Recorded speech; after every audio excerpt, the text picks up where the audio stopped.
Title 60 வயதில் ஒரு முதியவர். 60 வயது முதியவர் ஒருவர் புத்தூர் என்ற கிராமத்தில் வசித்து வந்தார். அவர் 2 பிள்ளைகளையும் வளர்ப்பு படிக்க வைத்தார். அவருக்கு சிறு வயதிலிருந்து ஒரு ஆசை இருந்தது. அந்த ஆசை, ஆனால் பிள்ளைகளை வளர்க்க ரொம்ப கஷ்டப்பட்டார். அவரிடம் வந்து யாராவது ஏதாவது கேட்டால், ஏன் இப்படி கஷ்டப்படுறீங்க என்று கேட்டால், கஷ்டப்படாமல் எதுவும் கிடைக்காது. அப்படி கிடைத்தால் எதுவும் நினைக்காது என்று ரஜினியைப் போல் டயலாக் பேசிக்கொண்டு இருந்தார். ஒரு காலகட்டத்தில் அவர் பிள்ளைகளை வளர்ப்பதற்காக மிக மிக கஷ்டப்பட்டார். மனைவி இறந்து பல ஆண்டுகளாகியும் 2ஆம் திருமணம் செய்து கொள்ளவில்லை. அவர் 2 பிள்ளைகளையும் நல்ல முறையில் வளர்த்தார். ஒரு மகனை கலெக்டர் ஆகவும் ஒரு மகனை டாக்டராகவும் படிக்க வைத்து பெரிய ஆளாக்கினார்.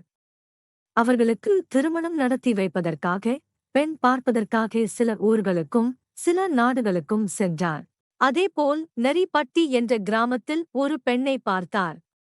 அந்த பெண்ணை பெரிய மகனுக்கு மிக பிடித்து போனதால் அந்த பெண்ணை பெரிய மகனுக்கு திருமணம் செய்து வைத்தார். பிறகு சின்ன மகனுக்கும் அந்த ஊரிலே ஒரு பெண்ணை பார்த்து திருமணம் செய்து வைத்தார். பெரிய மகனின் மனைவியின் பெயர் சுமதி. சின்ன மகனின் மனைவியின் பெயர் ஸ்வேதா. இவர்கள் திருமணம் நல்ல வரவேற்பு பெற்றது. நல்ல ஒரு முறையில் வீடு, கார், பங்களா என்று நல்ல முறையில் வாழ்ந்து கொண்டு வந்தார்கள். சில மாதங்களுக்குப் பிறகு சின்ன மருமகள் கருத்தரித்தாள். அப்பொழுது பெரிய மருமகள் கோபம் அடைந்தாள். நான் இதுவரை கர்ப்பம் அடையவில்லை.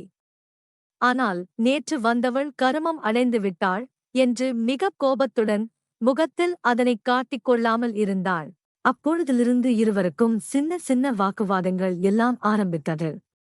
சில நாட்கள், சில மாதங்கள் ஓடியது. குழந்தையையும் பெற்றி எடுத்தாள்.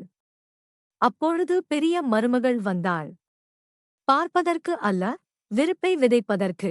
ஆனால் அங்கு நடந்தது வேறு ஒன்று. சின்ன மருமகள் பெற்றெடுத்தது 2 குழந்தைகள். அந்த குழந்தைகள் அவ்வளவு அழகாகவும் சுட்டித்தனமாகவும் இருந்தன. அந்த குழந்தையை பார்த்த சுமதி மிக ஆனந்தம் அடைந்தாள். தன்னுடைய குழந்தையைப் போல் தூக்கி கொஞ்சி ஆரம்பித்தாள். தொடரும்.